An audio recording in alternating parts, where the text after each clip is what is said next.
Middle East, they actually give breast milk to elderly people when they're sick in nursing homes, and it's very good for them. It's only us that restrict it to infants. So, or cow's milk, because that makes sense. Like, oh, yeah, right. Following a cow across a field to get your baby a meal, like whatever. Yeah, who thought of that for the first time? Right. But I do like my cappuccino, so I don't want to be a hypocrite. We all have our guilty pleasures. Yeah. So, Cortado for before me. I talked about the breast milk, I talked about a study that was done by the stem cell, of the umbilical stem cell industry, because they wanted to see what happened in terms of the stem cell harvesting after mothers were mm-hmm. And they found that the stem cell count was very low.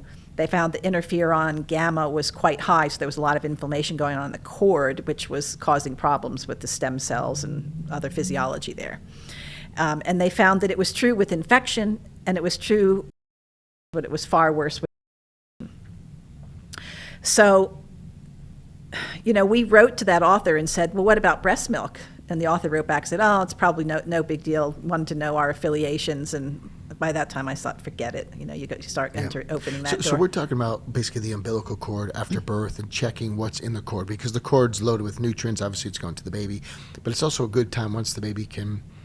It's a big industry to harvest the stem cell, because people anticipate their children to get sick and die, right. and to get cancer. And so instead of giving that baby those stem cells by not clamping the cord, because there's some 80,000 stem cells in that placenta that's supposed to be draining into that baby, instead they clamp the cord immediately. They take that placenta, they take the cord blood, and they bank it for ever many years they need to bank it. And if that child gets sick, then it's got its own stem cells that they can put in. If you take stem cells and you put them in different broths, they will develop into certain different lines. You can stimulate them to develop into different lines. So the industry, the stem cell industry, which is big money, yes, sure. Was actually investigating this. And so that's when we thought, well, what's going on with breast milk? And just before I came here, it was about 2 days before I got on the airplane, this article came out. Doesn't even have a PMID number yet. That's how new it was. And it was just that somebody had the bright idea of thinking, okay, well, what happens? We have to understand how breast milk is made, because it's amazing. Yeah. I have a video on this on my Odyssey channel. I have an infant immunity series where I talk in depth about breast milk science, and all the vital nutrients and immune components that are in there, including one protein that is actually anti-cancer that they're basically trying to capitalize on in the cancer industry. Sure. So what happens? So breast milk is loaded with microbes. That's how the baby gets one of its initial microbial implants is through the mother's milk, not a cow. And or in my case, it was soy milk. That's what I had growing up as an infant. Or a powder, like Similac, or things like that. Like this. At least they put probiotics in that.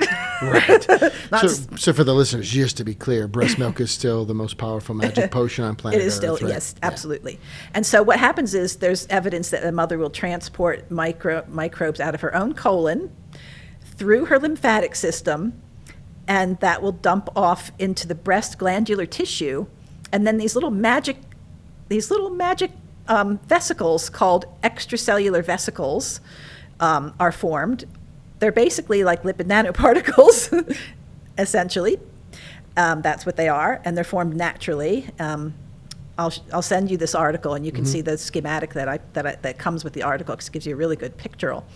And so there are lots of things being orchestrated in the mother's body, being packaged up in these little lipid nanoparticles to be fed to the baby on purpose.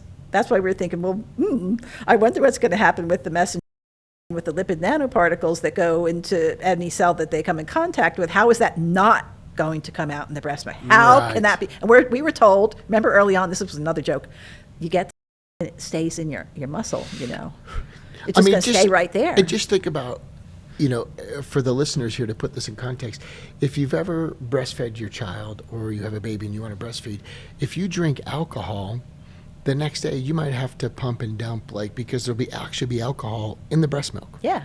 You cannot drink alcohol the night before and breastfeed your baby without getting your baby drunk. That's right. So not a good idea. In other words, whatever goes through mom is going through the breast milk. I think it just kind of makes sense. Yeah. So when they come up with these crazy concepts like, we'll put it in the arm and it stays in the muscle, It doesn't work People that way. believed it too.